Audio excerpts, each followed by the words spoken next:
대구 북구 집단 전세 사기 속보 전해드리겠습니다. 이번 사건의 피해자는 반성이나 피해 구제는 고사하고 피해자를 조롱하는 태도까지 보이며 공분을 샀습니다.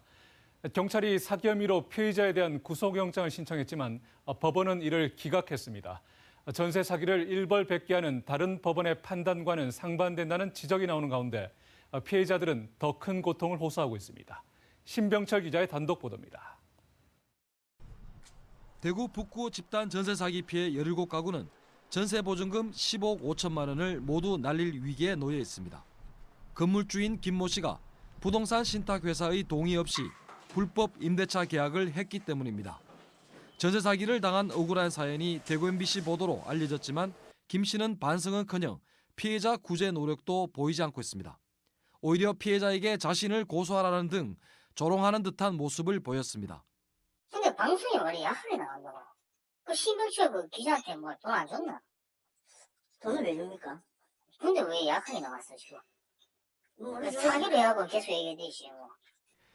대구 북부경찰서가 즉각 수사에 나섰고 지난 7일 검찰이 구속영장을 청구했습니다. 그러나 대구지방법원은 범죄 성립 여부에 다툼의 여지가 있고 기본적인 증거 수집이 되어 있는 점 등을 이유로 구속영장 청구를 기각했습니다. 전세 사기를 일벌백계해야 한다며 피의자에 대해 구속영장을 발부하는 최근의 전국적 흐름과도 동떨어졌다는 지적을 받습니다. 소유권을 넘긴 뒤 신탁회사의 동의 없이 전세를 놓은 이번 같은 사례는 무자본 갭 투자 방식의 전세 사기보다 악질적이라는 평가입니다. 사실상 집주인이 아니면서 피해자들을 속이고 불법 임대차 계약을 맺었기 때문입니다. 다른 법원의 어떤 그런 판단과 또 상반되고, 그다음에 좀 이 시민들에 대한 어떤 그런 법과 법원에 대한 어떤 그런 기대도 좀 저버리는 어떤 그런 이 측면도 있고, 그다음에 좀 상식적인 측면에서 도저히 좀 이해할 수 없는 거고. 피해자들은 예상치 못한 구속영장 기각에 더 큰 고통을 겪고 있다며 지난 10일부터 대구지방법원 앞에서 피의자 구속을 요구하는 1인 시위에 들어갔습니다. 저희는 진짜 하루하루 고통 속에서 살아가고 있거든요.